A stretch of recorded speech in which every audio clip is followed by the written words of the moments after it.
Alright, so here's what's going on. We got hay from the car on the ground. You can see.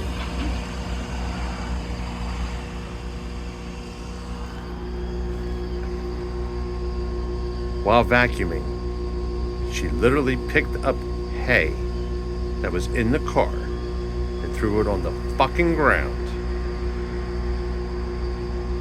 which you could have just vacuumed up.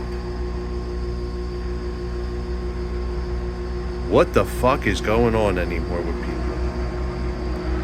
I mean, like, alright, I got a dustpan and broom, not a big deal. But why wouldn't you just vacuum it up? Why would you hand throw it out of the car while you're still vacuuming?